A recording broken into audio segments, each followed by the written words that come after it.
Welcome back to ADHD Whiskey. My name is Matt, and today we are reviewing a brand new bourbon that, from what I understand, is one of the most popular bourbons for inmates in the most dangerous correctional facilities. Today we're uncorking for the first time the 2021 Shanks. This bottle was picked up locally.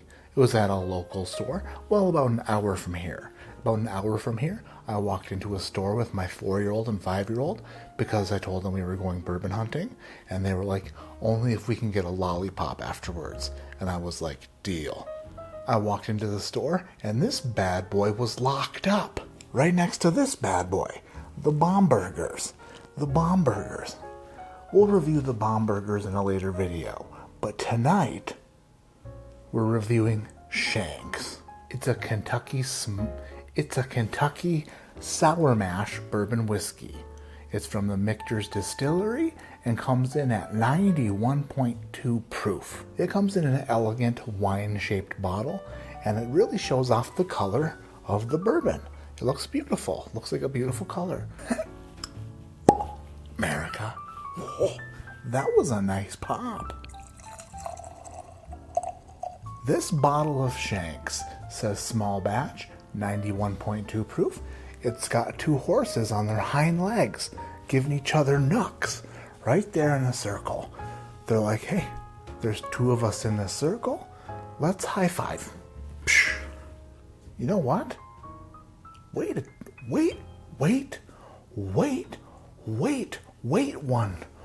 one damn second. You wait one damn second. Hold up. Detective Matt is just, what in the fudge is happening here? It doesn't say bourbon on here. It doesn't say bourbon on here. It says Kentucky Sour Mash Whiskey, 2021 release, small batch Kentucky Sour Mash Whiskey. I thought this was a bourbon. I thought this was a bourbon the entire time. Shenks Homestead Sour Mash Whiskey honors the legacy of American whiskey figure John Shank, who in 1753 founded a distillery that was to become known as Michter's in the 20th century. Please join us in toasting and celebrating American whiskey history. Why did I think this was a bourbon? I can't reach my 2020 bottle, but I just looked at it and I could see it. I got close enough to see it, and it says Sour Mash Whiskey. It doesn't say bourbon. What the heck? The color on it is very dark. It's a beautiful color. It's a beautiful brand new copper penny that you put sun tanning oil on and left in the tanning bed for 7 or 8 hours. All right, swirling it and twirling it. Wish me luck, because I'm about to get shanked. Huh. Smells toasted. Smells almost like a toasted barrel bourbon. It's very strong nose. Very toasted oak. Honey graham. A little bit of lumber on there. A little bit of green lumber. I pick up the hardwood basketball floor on some of these bourbons that have been secondarily barreled. Fresh streaked rubber on a hardwood basketball floor. Fresh squeaked. Yeah, smells like gymnasium and Dada Supreme basketball shoes. Now some berries are making an appearance. A little bit of strawberry and raspberry. A little florally. Smells like a fruit garden. Traditionally, this isn't like my favorite nose on a whiskey. It's not that I hate it, it's actually growing on me. It's growing on me quite a bit, but still not exactly my jam, but also slowly maybe turning in to what maybe someday could be my jam. Cheers. Ding.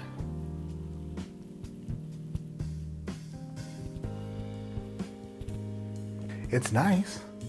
I kind of like it. This is a very delicate, sweet sipper. It's got a bit of bitterness on the back end, but overall, first sip impressions, pretty good. Like a bit of a butterscotch cookie little bit of Butterfinger candy bar, like a Butterfinger candy bar mixed with a butterscotch cookie, or like a peanut butter butterscotch cookie. There is some char. There's some definite barrel char on there.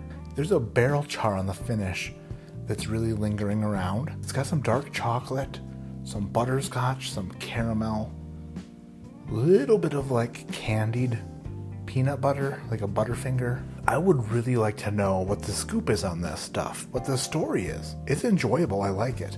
It's not my favorite. It is a little bit barrel bitter on the back. Say that 3 times fast. Is it a $100 bottle? That is the question. It honestly reminds me of a 1910 quite a bit. So I'm going to have to do a head-to-head. I'm going to have to do a bourbon skirmish between Shanks and Old Forester 1910. It's just a low-proof whiskey. It's very good, but still, for $100, I don't know. I don't know. Would I buy another one for $100? I don't know. I give 2021 Shenks Homestead a score of 7.6? 7.6? It's very good. It's a sweet, easy sipper, something that's just light, something that's crisp, something that's enjoyable. I could sip this while editing videos. I'm gonna have to do a little bit more reading too to find out what exactly is in here, because they're not exactly telling us a whole bunch at all. My name is Matt, this is ADHD Whiskey, and like I always say, keep your head in the clouds, but your mind on being surprised once in a while. Like thinking you have a bourbon when it's not a bourbon. And if it is a bourbon, it doesn't say that it is. It just says Kentucky whiskey, sour mash, small batch, son of a batch. Had no idea. Did not know. I did not know. It's like bringing home a date. And when you two start to get frisky, you realize that you ordered a chalupa and they gave you a gordita, because that's what getting frisky means with a date in 2021. It's called Taco Bell and Chill or something. I have no idea. That'll probably get edited out. Whatever. Speaking of Taco Bell, they discontinued the chicken soft tacos. They discontinued the chicken sandwich soft tacos, which puts another thing on the list of delicious menu items they've discontinued to anger me, and now I will throw so many fits. Bad news bears for Taco Bell. Lots of mean tweets headed at them once I figure out Twitter. That's all I gotta say, and good night. Good night, loves. Good night, loves.